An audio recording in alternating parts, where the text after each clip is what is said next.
అప్రాచులారా, త్రాష్టులారా, నీచ నికృష్టులారా, మా శిష్యురాలు కనబడితే గడగడ గడగడ వడకాల్సింది పోయి ఇన్సల్ట్ చేశారట, బ్యాడ్ లాంగ్వేజ్ వాడారట.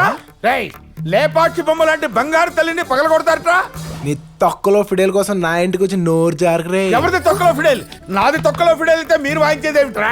నీ చేతిలో ఉన్న గిటార్ ఏమిటి? ఆ డ్రమ్స్ ఏమిటి? ఈ దిక్కుమాలి కీబోర్డ్ ఏమిటి? ఏమిట్రా ఈ ఎలక్ట్రానిక్స్ గోల్ ఏమిటి? అది అడుగుతాను, నువ్వెవడో బే?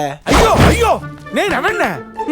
పాశ్చాత్య సంగీతపు పెను తుఫానికి రెపరెపలాడుతున్న ఈ సత్సంప్రదాయ సంగీత జ్యోతిని ఈ రెండు అరచేతులతో అడ్డుపెట్టి అలా అలా అలా యూరప్ దాకా తీసుకొచ్చారు వండిరా. దీన్ని ఊదేస్తారా మీరు? అయ్య బాబాయ్, ఊదేశాడు ఊదేశాడు వెధవా. వీడు ఊదటానికే పుట్టాడు. రేయ్, నీలాంటి వాడి వల్ల సంగీత లక్ష్మి అలిగి వెళ్ళిపోతే 10 సార్లు ఆవిడ కాళ్ళ వాళ్ళ పడి బతిలాడి తీసుకొచ్చాను రా. ఇంకా ఎన్నిసార్లు అని బతిలాడరా నేను? అరిగిపోయిన స్పీకర్లు ఆరోక్. నీకు ఓవర్ యాక్టింగ్ చూస్తుంటే అసలు నీకు మ్యూజిక్ వచ్చా నాకు డౌట్ వస్తుంది. నాకు సంగీతం రావడం ఏంట్రా? నేనే సంగీతాన్ని. I'm the music I'm. సరే, అయితే నువ్వో మేమో తేల్చుకుందాం. తెలుసుకుందాం. స్ట్రింగులు ఊడిపోవాలి. ఊడగొట్టు చూద్దాం. క్లాసికా వెస్టర్న్ తేల్చుకుందాం. Ready ready. Come on ready.